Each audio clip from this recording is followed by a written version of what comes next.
Hello class 11th। हम आ गए हैं अपने डे 3 पर, रिवीजन सीरीज का डे 3। और हमने फर्स्ट डे कवर किया था इक्वेशन, सेकेंड डे हमने जनरल स्टार्ट किया था जो अभी कंटिन्यूशन में है और आज खत्म हो जाएगा बहुत अच्छे तरीके से। इसके बाद हम अगली क्लास में लेजर और फिर ट्रायल बैलेंस कवर करके फिर बड़े चैप्टर्स की तरफ बढ़ेंगे। विदाउट वेस्टिंग टाइम हम आगे बढ़ते हैं और एंट्रीज को कंटिन्यूशन में आगे बढ़ते हैं।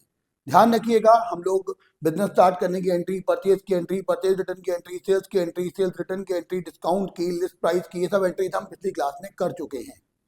अब हम आगे की एंट्री करेंगे जिसमें हम इंश्योरेंस की एंट्री करेंगे और बाकी वेरियस एंट्री करेंगे। शुरुआत करते हैं, देखते हैं क्या है सब कुछ।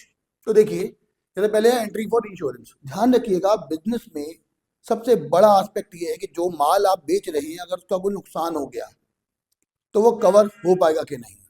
तो उस पॉइंट ऑफ व्यू से हम लोग इंश्योरेंस कराते हैं ताकि हमें बैकअप मिल सके। इंश्योरेंस दो तरह का होगा, एक जनरल इंश्योरेंस और एक life insurance. General insurance business के लॉसेस से बचने के लिए होता है, loss by fire, loss by theft, loss by flood और कोई भी एबनॉर्मल लॉस या कोई एबनॉर्मल रीजन से होने वाला लॉस।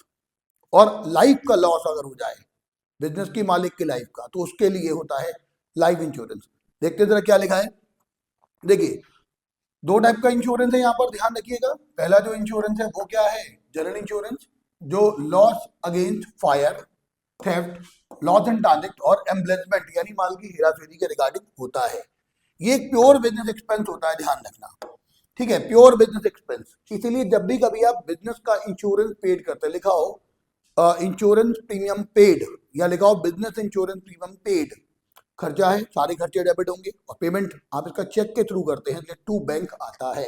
तो जो एंट्री बनेगी वो बनेगी insurance premium account debit to bank account. देखिए लिखा है insurance premium paid in cash और इन चेक। तो ध्यान रखना, अगर इन कैश होगा तो टू कैश आएगा, वैसे ही चेक के थ्रू पेमेंट होता तो टू बैंक लिखाते हैं क्योंकि बैंक यहाँ पे गिवर हो जाएगा, आपके बैंक अकाउंट से पैसा काटा जाएगा, इसलिए बैंक के अकाउंट को गिवर माना जाएगा। फिर दूसरी बात, अगर हम बात करें लाइफ इंश्योरेंस प्रीमियम की, तो वो बिजनेस के मालिक की पर लाइफ पर लिया जाता है, ओनर या प्रोप्राइटर की लाइफ पर होने वाला इंश्योरेंस लाइफ इंश्योरेंस प्रीमियम कहलाता है। और ध्यान रखना, इसको हम लोग LIC प्रीमियम के नाम से जानते हैं, लाइफ इंश्योरेंस कॉर्पोरेशन के प्रीमियम के नाम से। ये प्योर पर्सनल एक्सपेंस होता है, ये मालिक से रिलेटेड है। अगर कैश से पेमेंट होगा तो टू कैश आएगा और चेक से पेमेंट करोगे तो टू बैंक आएगा। लेकिन ध्यान रखना, बाय डिफॉल्ट हम इसको बैंक से ही मानते हैं। तो यहाँ पर ध्यान रखना, मालिक से रिलेटेड खर्चा और मालिक से रिलेटेड कोई भी खर्चा ड्राइंग्स को बढ़ाता है, कैपिटल में रिडक्शन करता है। तो ड्राइंग से खर्चा आए थे उसको डेबिट करते हैं और बैंक जिसके थ्रू आप पेमेंट कर रहे हो तो वो आपके बैंक अकाउंट से पैसा काटा जाएगा, इसलिए बैंक को गिवर मानते हुए क्रेडिट किया जाएगा। तो एंट्री बन जाएगी drawings account debit to bank account. चलिए स्क्रीनशॉट ले लीजिए जल्दी से। अगली बात आती है कि अगर बाय द वे मान लो मालिक के पर्सनल LIC के पैसे आए, उसने पैसा बिजनेस में लगा दिया। सोचिए, मालिक ने अपना पर्सनल इंश्योरेंस कराया था, प्योर बिजनेस एक्सपेंस तो था नहीं, वो क्या था, मालिक का पर्सनल एक्सपेंस, ठीक है ना।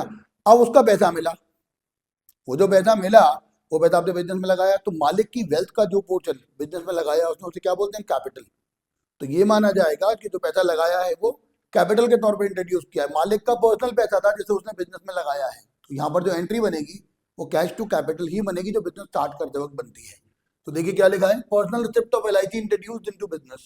बिजनेस के मालिक ने अपना LIC का पर्सनल पैसा बिजनेस में लगा दिया, यानी हमने वेल्थ का जो पोर्शन बिजनेस में लगाया उसे बोलते हैं कैपिटल। और कैपिटल लगाने की एंट्री क्या होती है, कैश बढ़ेगा और कैपिटल बढ़ेगी, तो cash account debit to capital account, sorry cash account debit to capital account. ठीक है, चलिए देखिए स्क्रीनशॉट ले लीजिए इसका भी। अगली बात आती है गुड्स रिलेटेड एंट्री। कई बार क्या होता है कि माल हमारे पास से विदाउट जनरेटिंग प्रॉफिट मूव करता है, तो ऐसे केस में क्या हो रहा है, वहां पे परचेज को कैंसिल करना पड़ता है। परचेज का बैलेंस हमेशा डेबिट होता है, कैंसिल करने के लिए क्या करेंगे, क्रेडिट, ठीक है। तो कभी भी कोई कहूंगा, जैसे माल का ड्राइंग्स कर रहे हो आप, माल को फ्री सैंपल डिस्ट्रीब्यूशन कर रहे हो, चैरिटी कर रहे हो, ड्राइंग्स हो रही है या कोई एबनॉर्मल लॉस हो गया है, तो कैसे सेटल होगा वो हम देखते हैं, जरा ध्यान से देखिए। जैसे लिखा हो loss of good by fire, ठीक है, loss of good by theft, loss of good by flood, drawings of goods, advertisement of goods या free sample distribution of goods और डोनेशन या चैरिटी ऑफ गुड्स। इन सभी केस में देखिए माल हमारे पास से विदाउट जनरेटिंग प्रॉफिट जा रहा है, यानी कि ये क्या होगा, goods move from us without generating profit, यानी एट कॉस्ट मेजर होगा। ये हमेशा ध्यान रखना, हमेशा कैसे मेजर होगा, एट कॉस्ट।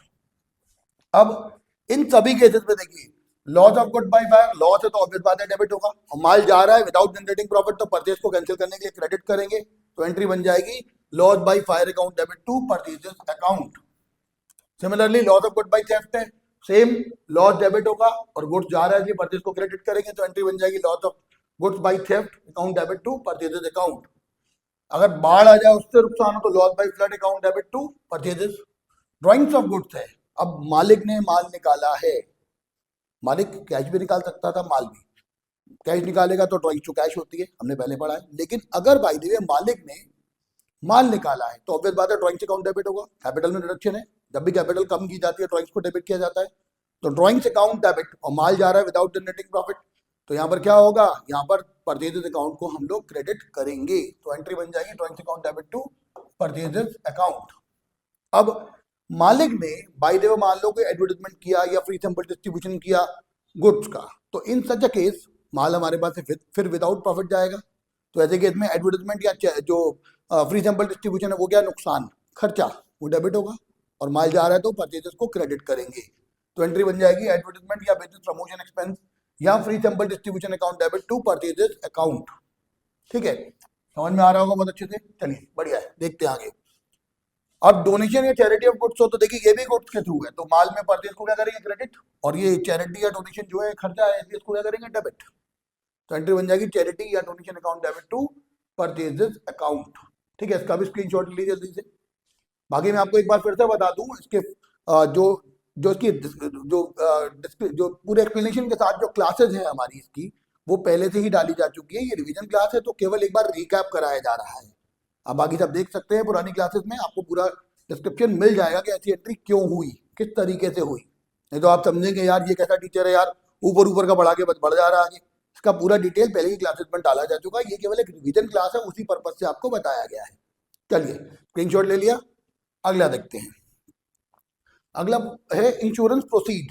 अब क्या हुआ, माल रास्ते में जा रहा है, अब लॉस एंड ट्रांजिट हो गया, रास्ते में माल, मान लीजिए ट्रक का एक्सीडेंट हो गया, उसकी वजह से दिक्कत हो गई, अब क्या होगा, देखा जाएगा माल इंश्योर्ड है कि नहीं, तो उस हिसाब से हम लोग डील करेंगे। तो देखिए क्या है यहाँ पर, मान लीजिए पहले abnormal goods of insured goods की बात करते हैं, abnormal loss of insured goods, वो माल इंश्योर्ड था, मान लीजिए क्या हुआ कि माल जो नुकसान हुआ वो कितने का हुआ, 1 लाख रुपए का, loss of goods and transit rupees 1 lakh rupees हुआ। अब लॉस है तो डेबिट होगा, माल विदाउट जनरेटिंग प्रॉफिट जा रहा है तो परचेज को क्रेडिट करेंगे, तो एंट्री क्या बन जाएगी, loss and transit account debit to purchases account. अब क्या हुआ, ये इंश्योरेंस था माल का, अब हम क्या करेंगे, इंश्योरेंस क्लेम वालों पे जाएंगे, उनसे कहेंगे साहब ऐसे तो लॉस हो गया है, तो क्या करेगा इंश्योरेंस कंपनी वाला, वो कहेगा ठीक है साहब हम आपको पेमेंट करेंगे, तो वो हमारे लिए कौन बन गया, डेटर, डेटर क्या होता है डेबिट, और नुकसान हमारा सारा उसकी तरफ शिफ्ट हो गया, तो नुकसान अभी तक डेबिट कर रहे थे, हमने अपना नुकसान उस पार्टी की तरफ शिफ्ट कर दिया इंश्योरेंस कंपनी की तरफ, तो वो क्या हो जाएगा क्रेडिट, क्योंकि हमें उसे कैंसिल करना पड़ेगा, तो ऐसे केस में लॉस एंड ट्रांजिट को क्रेडिट करके कैंसिल करेंगे और इंश्योरेंस कंपनी को डेटर बना लेंगे, तो एंट्री बन जाएगी insurance company account debit to loss and transit 1 lakh रुपए का। अब इंश्योरेंस कंपनी वाले आएंगे, सर्वे करेंगे, सब चीजें चेक करेंगे, फाइनली अमाउंट मिलेगा, जनरली अमाउंट कम ही मिलता है। अब मान लीजिए क्या हुआ, इसका क्लेम रिसीव्ड हुआ, आपको 1 लाख रुपए का नुकसान हुआ था, लेकिन इंश्योरेंस कंपनी ने आपका जो क्लेम एक्सेप्ट किया, जो आपके अकाउंट में पैसा ट्रांसफर किया वो 80,000 रुपीज किया, तो 20,000 रुपीज का लॉस हो गया। तो इसमें क्या करेंगे हम, देखिए क्लेम रिसीव्ड में थ्रू चेक, क्योंकि अकाउंट ट्रांसफर या चेक से मिलता है पैसा आपको, तो ऐसे केस में क्या हो जाएगा, इंश्योरेंस कंपनी डेटर थी खत्म करने के लिए क्रेडिट करेंगे, उनसे पैसा मिल गया है डेटर से, डेटर का बैलेंस डेबिट होता है, खत्म करने के लिए क्रेडिट करेंगे टू इंश्योरेंस कंपनी, जो पैसा अकाउंट में ट्रांसफर हुआ या चेक के थ्रू मिला वो बैंक में जाएगा, और जो नुकसान हो गया आपका वो P&L अकाउंट में चला जाता है, प्रॉफिट एंड लॉस अकाउंट में, हमने फाइनल अकाउंट में पढ़ा है। ठीक है, अभी हम रिवीजन में है, इस बात को ध्यान रखिएगा। तो एंट्री बन जाएगी bank account debit, P&L account debit to insurance company. ठीक है, चलिए अब अगर बाय द वे मान लीजिए ये अनइंश्योर्ड गुड्स होता तो क्या होता, तो एक तो लॉस एंड ट्रांजिट की एंट्री होती है, loss and transit to purchases, मान लीजिए 1 लाख रुपए की है पूरी। अब ये पूरा का पूरा ही अगर अनइंश्योर्ड है तो कोई क्लेम तो मिलेगा नहीं, तो ना क्लेम ड्यू की एंट्री होगी और ना ये बैंक से रिसीव करने की एंट्री होगी, सबको तो P&L में चला जाएगा। तो ऐसे केस में क्या होगा, लॉस एंड ट्रांजिट हमारा 1 लाख रुपए का है, इसको हम लोग सीधे सीधे प्रॉफिट एंड लॉस अकाउंट में चार्ज कर लेंगे, हमने फाइनल अकाउंट में पढ़ा था loss by fire, loss by theft P&L account के डेबिट में आता है, तो वही एंट्री है यहाँ पर, स्क्रीनशॉट ले लीजिए इसका भी। अगली बात आती है बैंकिंग ट्रांजेक्शन की। यार बैंक जो है ना वो उसके तक हम लेन देन करते हैं, तो बैंक को भी एक जो पार्टी माना जाता है, एक पर्सन होता है बैंक में, ध्यान रखिएगा। तो किस तरीके से यहाँ पर हम बैंक में अपने अकाउंट की बात करते हैं, ये बात ध्यान रखिएगा। बैंक में हमारे अकाउंट में कैसे बैलेंस बढ़ेगा, हमारे अकाउंट में कैसे बैलेंस घटेगा, उसकी बात की जाती है यहाँ पे। तो कुछ एंट्रीज है, जल्दी से देख लेते हैं, इसको कवर करते हैं। देखिए, जैसे बैंक में पैसा जमा कराया, तो ऑब्वियस बात है अगर हम बैंक में पैसा जमा कराएंगे तो बैंक का बैलेंस बढ़ेगा और कैश का बैलेंस हमारे पास से घटेगा, हमारे पास से कैश जाएगा और बैंक बढ़ेगा। तो बैंक रिसीवर है ना, तो बैंक अकाउंट को क्या करेंगे, डेबिट होंगे, debit the receiver. What is going out, what is going out, cash is going out. Credit what goes in, goes out, sorry, credit what goes out. तो क्या हो जाएगा, bank account debit to cash account. चलिए ठीक है साहब। अब अगर बैंक से पैसा निकाला तो कैश आया, debit what comes in, who is the giver, bank. तो क्रेडिट कर देंगे बैंक को, तो एंट्री बन जाएगी cash account debit to bank account. ध्यान रखिएगा इन दोनों एंट्रीज को हम लोग मिला के कॉन्ट्रा एंट्रीज कहते हैं, कैश बुक में काम में आएगी। आगे बात, अगर बाय द वे मान लो मालिक ने पर्सनल यूज के लिए कोई पैसा निकाला है, तो रिसीवर कौन है, मालिक। मालिक की कैपिटल में कमी होगी, कमी को कैपिटल को डेबिट करने के लिए क्या करते हैं, ड्रॉइंग्स को डेबिट करते हैं। Who is the giver, bank. तो एंट्री क्या हो जाएगी, drawings account debit to bank account. देखिए हो रही है, कवर किया, जल्दी से स्क्रीनशॉट लीजिए।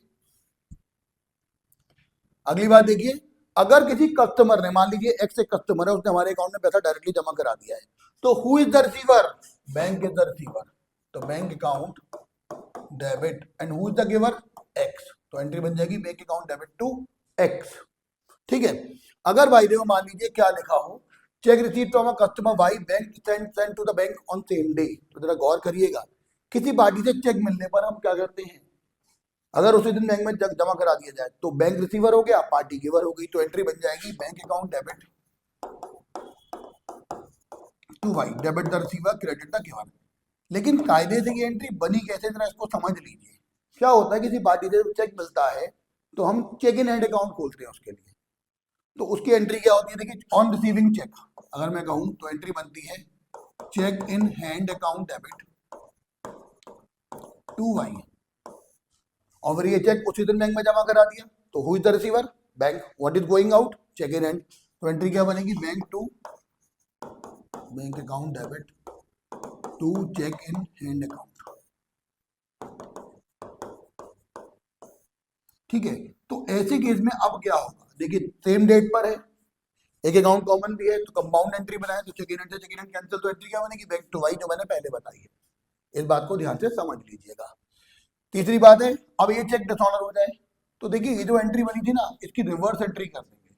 तो रिवर्स एंट्री क्या बन जाएगी, वाई आपका दोबारा से डेटर बन जाएगा और बैंक का बैलेंस कम हो जाएगा। तो एंट्री बनेगी Y debit to bank account. ठीक है। डिसऑनर का मतलब होता है ड्यू डेट पे पेमेंट ना होना, तो रिवर्स एंट्री करके कैंसिल किया जाता है। स्क्रीनशॉट ले लीजिए जल्दी से। अब अगली बात मान के चलिए क्या लिखा है, check receive from customer Z, उसे बैंक नहीं भेजा है। जब बैंक नहीं भेजा तो कंपाउंड टू एंट्री बनेगी नहीं। चेक मिलने पर एंट्री क्या बनती है, cheque in hand account debit to Z. देखो बन रही है, जब चेक मिलेगा तो cheque in hand account debit to Z. लेकिन एक बात और भी है, यहाँ पर क्या है, उसमें बैंकिंग आवर्स भी है और डिस्काउंट अलाउड भी है। ठीक है, ध्यान से देखिएगा, मेरा थोड़ा पढ़ने में गलती रही। चेक कोई रिसीव हुआ है, उसे हमने डिस्काउंट अलाउड की है और उसी दिन बैंक में जमा नहीं कराया है। जब जमा नहीं कराते हो चेक इन हैंड के नाम से दिखाया जाता है, cheque in hand account debit, discount allowed एक खर्चा इसलिए डेबिट होगा, क्रेडिट द गिवन। तो एंट्री बन जाएगी cheque in hand account debit, discount allowed to Z. लेकिन ध्यान रखना, आईएससी में इसको चेक इन हैंड के अकाउंट नाम से नहीं लिखा जाता, वहां पर कैश अकाउंट डेबिट किया जाता है। ठीक है, वो लोग ये मानते हैं चेक इन हैंड कुछ नहीं है, वो कैश को डेबिट करते हैं। तो ऐसे केस में आप सीबीएसई वाले चेक इन हैंड लगाएंगे और आईएससी वाले कैश अकाउंट लगाएंगे, इस बात को ध्यान रखिएगा। ठीक है। अब ये चेक अगर बाय द वे मान लो बैंक भेजा जाए तो क्या होगा, तो ये जो पैसा बैंक में जमा करा रही है उसकी एंट्री क्या बन जाएगी, बैंक अकाउंट डेबिट, क्योंकि बैंक रिसीवर होगा और कैश जा रहा है या चेक इन हैंड जा रहा है। आईएससी वाले कैश लगाएंगे और सीबीएसई वाले चेक इन हैंड। तो एंट्री बन जाएगी bank to cheque in hand या कैश अकाउंट, जैसा भी केस है, बोर्ड वाइज देख लीजिएगा आप। अब अगर ये डिसऑनर हो जाए तो देखिए जरा समझिएगा, कोई चेक जेड से मिला तो आपने एंट्री करी चेक इन हैंड, थोड़ा सा यहाँ समझा देते हैं छोटा करके इसको।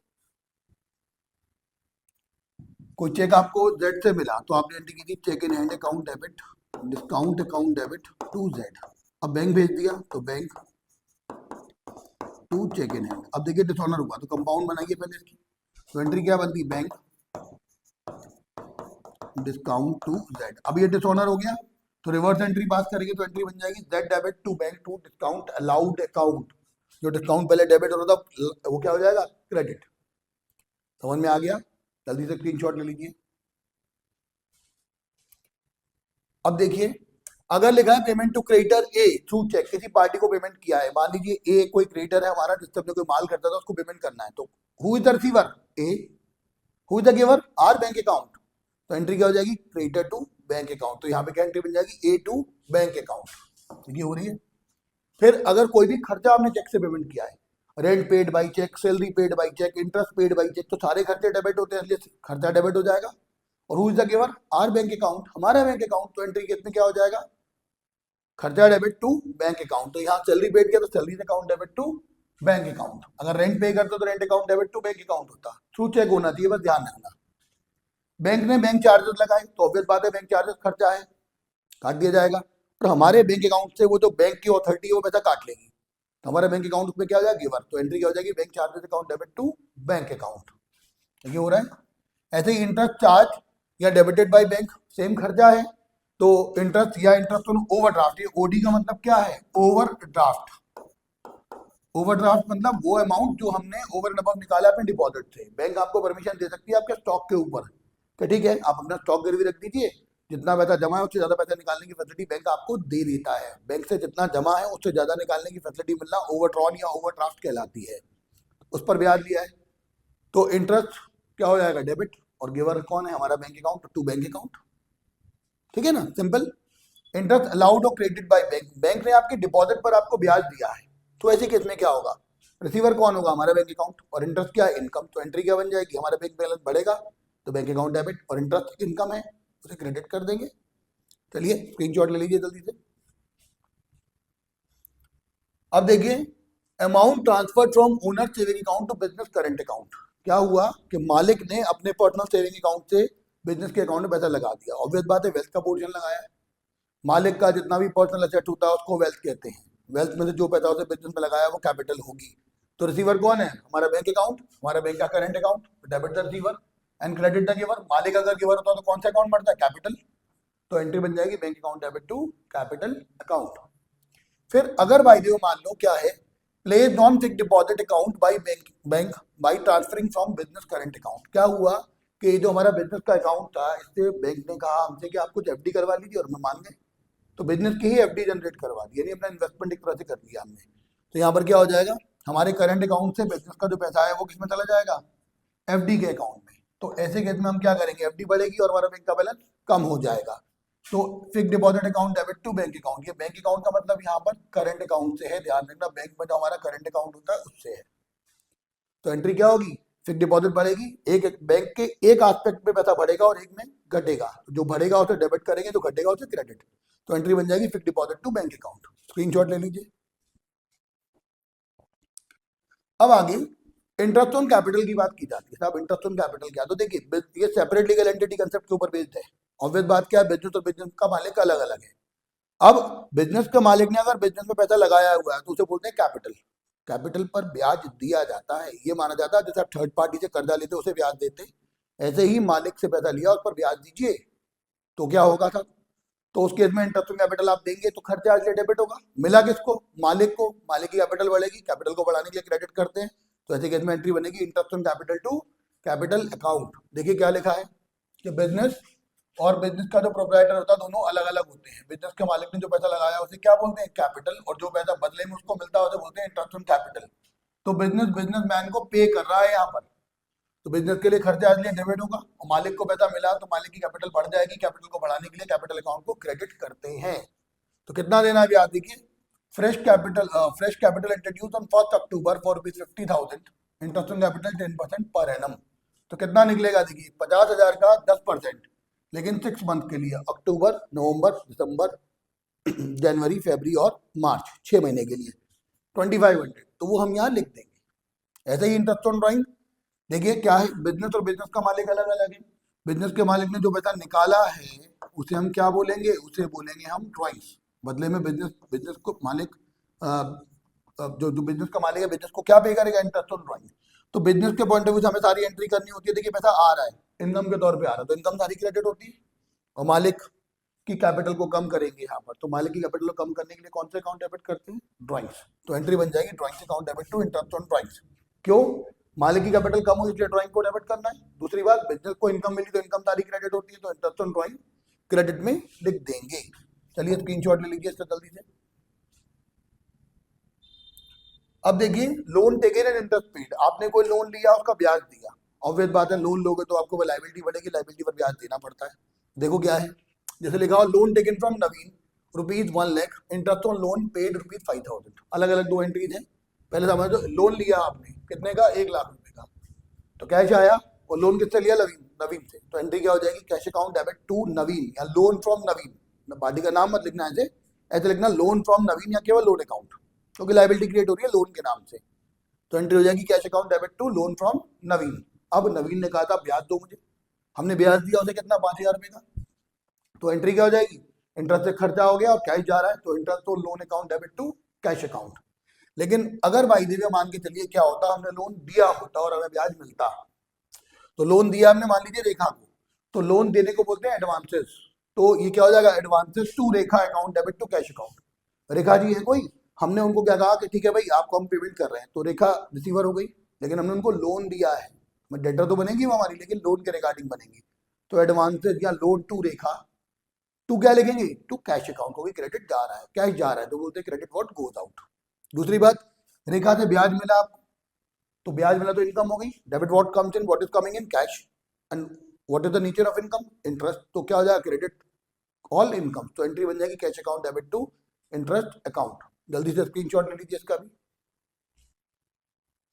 अब देखिए डेप्रिसिएशन, मैंने आपको बताया था डेप्रिसिएशन एक लैटिन टर्म है जो आया है डी और प्रेटियम से। डी मतलब डिक्रीज, प्रेटियम मतलब वैल्यू, तो gradual decrease in the value of asset is called depreciation. किसी भी एसेट की वैल्यू में तो लगातार कमी आती है, वियर एंड टियर से, एक्सीडेंट से, लैप्स ऑफ टाइम से, है ना, फैशन में चेंज हो जाने वजह से, वो सब क्या होती है, डेप्रिसिएशन कहलाती है। तो ध्यान रखना डेप्रिसिएशन जो है ना वो क्या है, एक लॉस होता है, इसलिए इसको हमेशा डेबिट करते हैं। और डेप्रिसिएशन जिस एसेट पे लगता है उस एसेट की वैल्यू को कम कर देता है, तो एसेट की वैल्यू डेबिट होती है, कम करने के लिए क्रेडिट करेंगे। तो एंट्री जो बनेगी वो क्या बनेगी, देखिए जरा समझते हैं पहले। मान लीजिए एक बिल्डिंग परचेज किया आपने ₹2,00,000 की, तो एंट्री हो जाएगी बिल्डिंग आएगी, कैश जाएगा, तो building account debit to cash account. अब इस बिल्डिंग पर आपने 10% डेप लगाया है फॉर 3 मंथ, तो एंट्री क्या बनेगी, डेप्रिसिएशन एक लॉस है इसलिए डेबिट होगा, और बिल्डिंग की वैल्यू कम करेगा तो टू बिल्डिंग लिखेंगे। चलिए साहब अमाउंट कैसे निकलेगा, देखिए 2,00,000 की बिल्डिंग थी हमारी, उस पर 10% 3 महीने का, 2,00,000 पर 10% 3 महीने का निकलेगा ₹5,000। तो एंट्री हो जाएगी depreciation account debit to building account. Screenshot ले लीजिए जल्दी से इसका भी। अब अगला केस लाइव स्टॉक, ध्यान रखना जानवरों के स्टॉक को लाइव स्टॉक कहते हैं। अब आप सोचिए कई लोग होते हैं जो पेट्स बेचते हैं, आप मार्केट में जाइए अच्छा सा डॉग आपको समझ में आएगा, आप लेके आ सकते हैं। कोई कैट समझ में आ गई, बिल्ली, तो आप उसके भी लेके आ सकते हैं, ठीक है ना। कोई खरगोश पालता है, कोई घोड़ा पालता है, तो वो जिससे भी लेके आते हैं वो लाइव स्टॉक डीलर होते हैं। तो ऐसे केस में जितने भी जानवर हैं उन सबको हम लोग किस नाम से दिखाएंगे, लाइव स्टॉक। देखिए समझिए जरा, जैसे मान लीजिए आपने घोड़ा खरीदा ₹50,000 का, तो आप क्या घोड़ा अकाउंट डेबिट नहीं करेंगे, हॉर्स अकाउंट डेबिट नहीं करना है आपको, आपको लाइव स्टॉक अकाउंट डेबिट करना है, ताकि सारे जितने भी जो लाइव एनिमल्स हैं उन सब के लिए एक ही अकाउंट खुले। बार बार कुत्ते का अकाउंट, बिल्ली का अकाउंट, खरगोश का अकाउंट, चूहे का अकाउंट, तोते का अकाउंट, ऐसे थोड़ी ना खोला जाएगा। तो ऐसे केस में हम क्या लिखेंगे, livestock account debit to cash account. देखिए किया। अब मान लीजिए ये जो घोड़ा है मर जाए और इंश्योर्ड हो मान लो, या चलो इंश्योर्ड नहीं था, हमने उसको बेच दिया, उसकी जो हड्डी खाल बात जो भी था वो बेच दिया, कुछ तो मिलेगा। जब मिला तो क्या हुआ, तो देखिए लिखा है above hold died and only ₹10,000 could be recovered from it। तो क्या होगा, घोड़ा था ₹50,000 का, ये चला गया, तो लाइव स्टॉक क्रेडिट कर देंगे कैंसिल करने के लिए। मिला कितना है आपको, 10,000, वो चला जाएगा कैश में। अब ये कैश में जाने के बाद बाकी 40,000 का तो भाई लॉस हो गया, और जितने भी लॉसेस होते हैं पीएनएल अकाउंट में डेबिट होते हैं, हमने पढ़ा है पहले। तो क्या हो जाएगा, cash account debit, profit and loss account debit to livestock. Screenshot ले लीजिए जल्दी से। अब देखिए इन्वेस्टमेंट या सिक्योरिटीज, भाई आप शेयर या डिबेंचर या कुछ भी चीज अगर दूसरी कंपनी से खरीदते हैं तो वो आप यहाँ पे दिखाते हैं कैसे। देखिए शेयर एंड रिलायंस कंपनी पड़ती है, तो ऑब्वियस बात है शेयर आएंगे और क्या शेयर बैंक जाएगा, तो शेयर या investment account debit to cash या बैंक, पेमेंट चेक से करोगे तो बैंक आएगा, कैश से करोगे तो टू कैश आएगा। दूसरी बात, शेयर परचेज 5000 और ब्रोकरेज पे की 2%, तो ध्यान रखना ये ब्रोकरेज उसमें जुड़ जाती है। तो क्या होगा, 5000 का शेयर का अमाउंट, 2% यानी 100 रुपए ब्रोकरेज, तो कितना हो गया 5100 की आपने शेयर या इन्वेस्टमेंट परचेज की है। तो investment account debit to cash अगर खर्चों में पेमेंट किया है तो, और अगर चेक से पेमेंट किया है तो क्या हो जाएगा, तो टू बैंक। फिर से देखिए, मैं शायद गलत बोल गया हूं, अगर सिक्योरिटी परचेज कर रहे हो तो खर्चा उसमें जोड़ा जाएगा, है ना।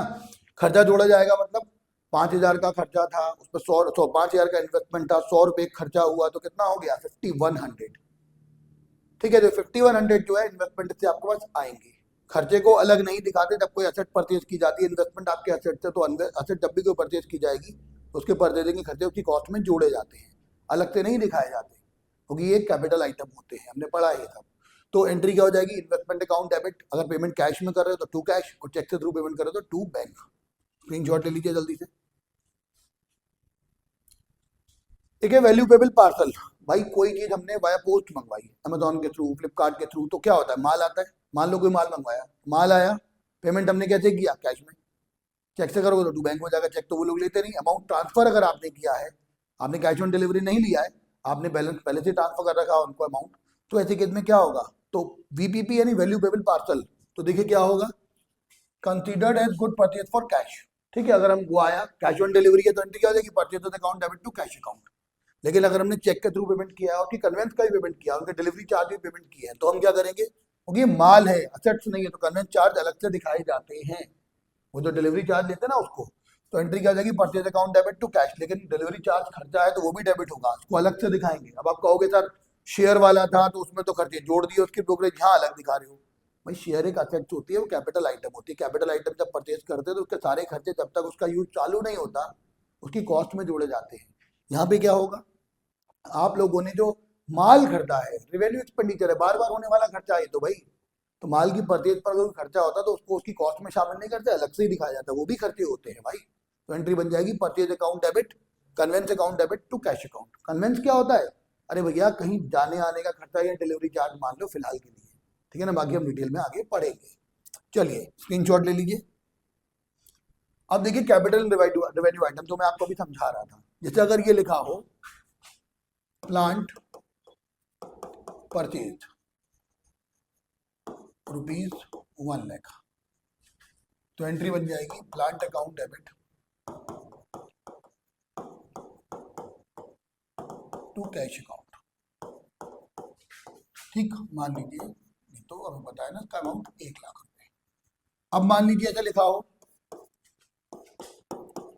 प्लांट परचेज, ये हमने डेप्रिसिएशन में पढ़ा है, आप ध्यान रखिएगा, ₹88,000, या मान लीजिए 1 lakh. Carriage paid on it ₹5,000। ऐसे ही मान लीजिए उसका एस्टेब्लिशमेंट चार्जेस है, एस्टेब्लिशमेंट एक्सपेंसेस जो उसके पे किए हैं, मान लीजिए ₹3,000।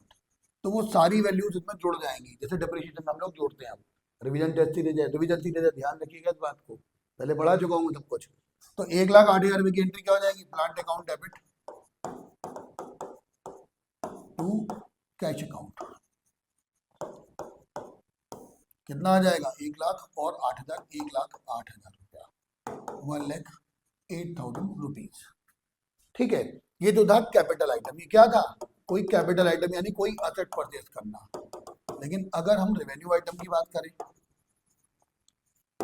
जैसे मैं कहूँ गुड्स परचेज, देखिए जरा, गुड्स परचेज ₹5,000, तो एंट्री क्या हो जाती है, परचेजेस अकाउंट डेबिट तो कैश अकाउंट, कितना रुपया 5,000। अगर ये लिखा हो goods purchase and carriage paid, good purchase मान लीजिए ₹2,000 है और कैरेज पेड ₹100 है, तो देखिए टोटल कितना होगा 2,100। लेकिन इसको अलग अलग दिखाया जाएगा कि गुड परचेज एक रेवेन्यू एक्सपेंस है, बार बार होने वाले खर्चों को रेवेन्यू एक्सपेंस कहते हैं, और कैरेज पेड भी एक रेवेन्यू एक्सपेंस है। तो एंट्री क्या हो जाएगी, purchases account debit, carriage account debit to cash account. इसकी डिटेल के लिए आप जो उसकी बेसिक क्लास है उसको आप देख सकते हैं, प्लेलिस्ट में जाके आपको आराम से मिल जाएगी। जनरल का जो थर्ड वीडियो था और फोर्थ वीडियो था उसमें ये सब चीज़ें शामिल हैं, ध्यान से देख सकते हैं। वहाँ पे डिटेल में सब चीज़ें समझाई गई हैं, क्यों डेबिट हो रहा है, क्यों क्रेडिट हो रहा है। बस अभी फिलहाल इतना समझ लो, दोनों रेवेन्यू एक्सपेंस हैं, उन दोनों को डेबिट करेंगे और कैश जा रहा है इसलिए कैश को क्रेडिट करेंगे। स्क्रीनशॉट ले लीजिए जल्दी से। अब अगली बात, एक्वरल कंसेप्ट सबसे इंपॉर्टेंट है, ये ध्यान रखिएगा, बहुत गड़बड़ी करते हैं बच्चे यहाँ पर। समझते हैं जरा। पहला एक्वरल कंसेप्ट में क्या होता है, आउटस्टैंडिंग एक्सपेंस। देखो ऐसा expense which is still to be paid, ऐसा खर्चा उसका पेमेंट अभी करना बाकी है, तो we are liable to paid in future. इसका नेचर क्या होगा, ये एक लायबिलिटी होगा, ये क्या होगा, एक लायबिलिटी। और लायबिलिटी है इसलिए उसको हमेशा क्या करेंगे, क्रेडिट। जैसे लिखा हो, मान के चलिए सैलरीज पेड, देखिएगा जरा, तो सैलरीज पेड है, तो पेड का मतलब क्या है, इन कैश, तो एंट्री होती है salaries account debit to cash account. लेकिन अगर लिखा हो सैलरीज ड्यू या आउटस्टैंडिंग, क्या लिखा हो, ये लिखा है आउटस्टैंडिंग यानी due which is still to be paid. देखो ये था पेड और ये क्या है, नॉट येट पेड। इसका मतलब क्या है, not yet paid, still to be paid. तो ऐसे केस में क्या होगा, सैलरीज एक खर्चा है तो सैलरीज अकाउंट डेबिट, पे नहीं किया तो यहाँ पर हम लायबिलिटी क्रिएट कर लेंगे आउटस्टैंडिंग सैलरीज के नाम से। ध्यान रखिएगा, पेड करोगे तो टू कैश, चेक से थ्रू पेमेंट करोगे तो टू बैंक, कैश से पेमेंट किया तो सैलरी टू कैश, बैंक से पेमेंट किया तो सैलरी टू बैंक। लेकिन अगर अभी पे नहीं किया है तो we will pay it in future, तो वो एक लायबिलिटी क्रिएट करेगा आउटस्टैंडिंग सैलरीज के नाम से, तो एंट्री हो जाएगी salaries account debit to outstanding salaries. ऐसे ही एक्रूड इनकम की बात करें, ऐसी income which is earn but not received. इसका मतलब क्या है, अर्न बट नॉट रिसीव्ड। समझिए, ये ध्यान रखना, ये एक असेट्स होती होगी जिसका फ्यूचर बेनिफिट मिलना हो, वो सब चीजें असेट्स होती है, इसलिए इसको डेबिट करते हैं। जैसे मान लीजिए लिखा हो इंटरेस्ट रिसीव्ड, तो ऑब्वियस बात है कि एंट्री क्या होगी, cash account debit to interest account. Received का मतलब क्या था, इन कैश, मिल गया। लेकिन अगर ये लिखा हो इंटरेस्ट एक्रूड, तो ऑब्वियस बात क्या है कि इंटरेस्ट एक्रूड मतलब नॉट येट रिसीव्ड, तो ये हमारी एसेट बन जाएगी, एसेट को डेबिट करते तो accrued interest account debit to interest account, क्योंकि देखिए इंटरेस्ट से इनकम है क्रेडिट करेंगे, लेकिन अभी नहीं मिला तो फ्यूचर में मिलेगा, फ्यूचर के लिए कोई बेनिफिट क्रिएट करते उसे एसेट बोलते हैं, इसलिए एक्रूड इंटरेस्ट को डेबिट करेंगे। ऐसी इनकम जो कमा ली गई लेकिन नहीं मिली उसे एक्रूड इनकम कहते हैं। चलिए ठीक है, स्क्रीनशॉट ले लीजिए। अब अगली बात आती है प्रीपेड एक्सपेंस। इसका मतलब होता है expense paid in advance, expense paid in advance, ऐसा खर्चा जो आप समय से पहले दे चुके हैं। तो ऐसे केस में क्या होगा, जरा ध्यान से देखिए। जैसे मान लो रेंट पेड इन एडवांस, ठीक है, तो क्या होगा भाई, देखिए आपने मान लीजिए ऐसा लिखा हो, मैं पूरा कंसेप्ट ही समझा दूं उसका क्या होता है। जैसे लिखा हो rent paid, rent at the rate ₹10,000 per month paid, कितना पे किया आपने, ₹1,30,000। जरा गौर करिए क्या हुआ ये, अरे भाई 10,000 का रेंट था, अकाउंटिंग पीरियड कंसेप्ट के हिसाब से 1,20,000 होना चाहिए था, लेकिन आपने कितना पे कर दिया, 130। तो जो पहले पेड किया उसकी एंट्री कर दो, तो एंट्री होती है rent account debit to cash account, कितना 130। अब क्या हुआ था, अब ये हुआ कि मालिक ने कहा अकाउंटेंट से, अबे यार ये क्या किया तूने, तूने ज्यादा पे करवा दिया, अब इसको कैंसिल कर, सेटल कर, क्योंकि 12 महीने की अकाउंटिंग होती है। तो ऐसे केस में रेंट में ये 10,000 रुपये आपने कायदे से ज्यादा पे किया हुआ है, 1,20 होना चाहिए था, 31 दिया हुआ, समय से पहले पे कर दिया है, तो रेंट को कैंसिल करने के लिए हम क्रेडिट कर देंगे। तो देखो 10,000 रुपये का रेंट हमने क्रेडिट कर दिया। अब ये जो पे तो कर चुके हैं वापस तो आएगा नहीं, तो ऐसे केस में क्या है, फ्यूचर बेनिफिट क्रिएट करेगा। फ्यूचर बेनिफिट जो चीज क्रिएट करती है वो क्या होती है, असेट। असेट किस नाम से आएगी, प्रीपेड के नाम से, तो एंट्री क्या हो जाएगी, prepaid rent account debit to rent account.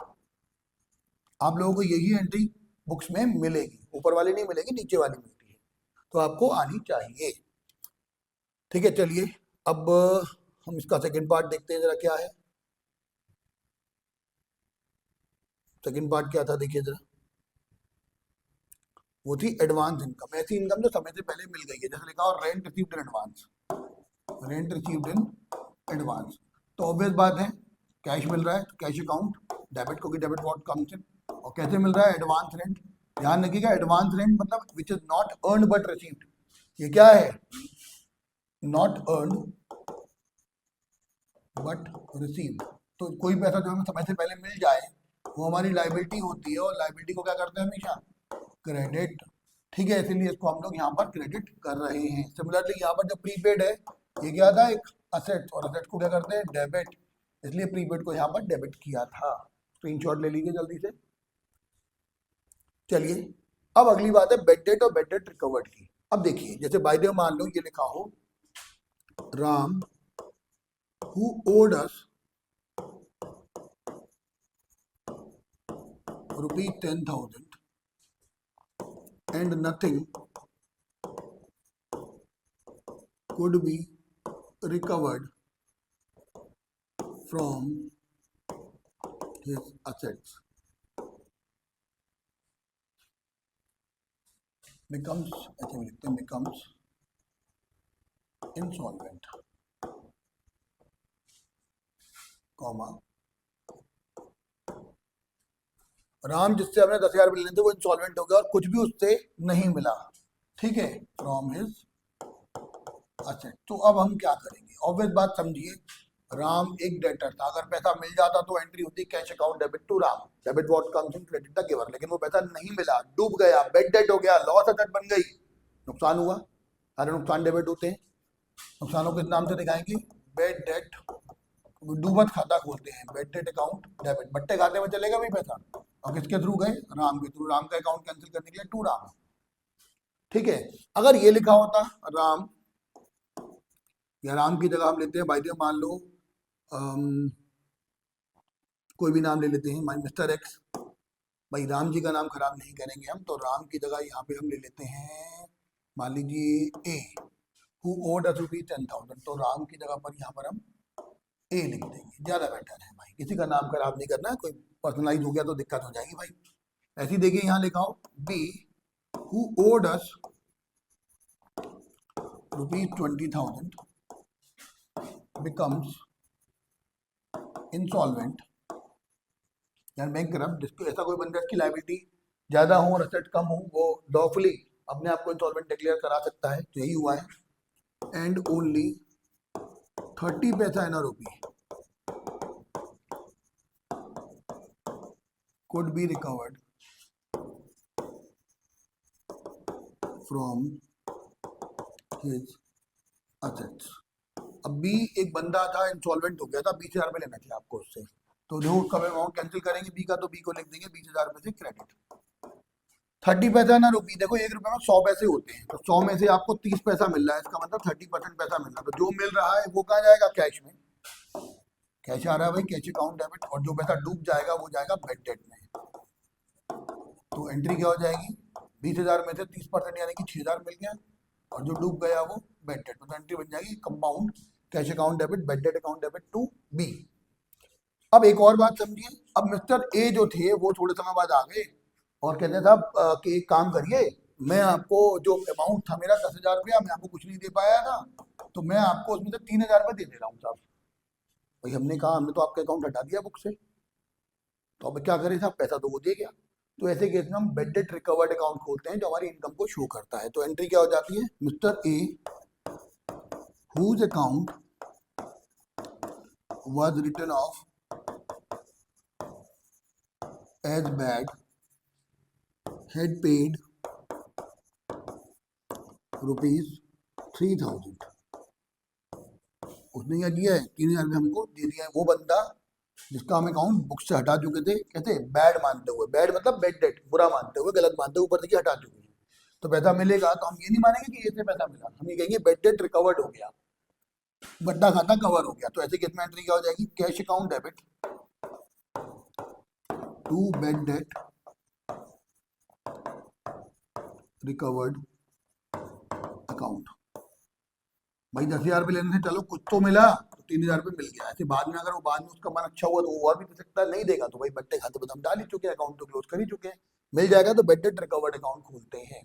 Screenshot ले लीजिए जल्दी से। अब last aspect cost plus transaction, इसके साथ ही हमारा जनरल बहुत अच्छी तरीके से कवर हो जाएगा। मैं फिर से कहूंगा ये रिवीजन सीरीज है तो रिवीजन के लिए बहुत जल्दी से कवर करा रहा हूँ। डिटेल पढ़नी है तो आप पुरानी क्लासेस की तरफ मूव करिए। जो क्लासेस ऑलरेडी डाल चुका हूँ चैनल पर, आप उनको देखिए, बहुत अच्छे तरीके से समझिए। वहाँ पूरे डिस्क्रिप्शन आपको दिए गए हैं रूल्स एंड रेगुलेशन के साथ। ये रिवीजन है, रिवीजन के पर्पज से थोड़ा जल्दी कवर कराया जा रहा है। कॉस्ट प्लस ट्रांजेक्शन मान लीजिए ऐसा लिखा हो, गुड्स कॉस्टिंग ₹10,000 परचेज या कहूंगा sold at 20% profit on cost. गौर करिएगा, 10,000 का माल 20% प्रॉफिट ऑन कॉस्ट पर, तो देखो दोनों कॉस्ट है, ये भी कॉस्ट है और ये भी कॉस्ट है। तो 10,000 का माल 20% प्रॉफिट यानी 2,000 प्रॉफिट पर कितने का बेचा? 12,000 रुपये मान लीजिए बेचा है फॉर कैश। तो एंट्री क्या हो जाएगी?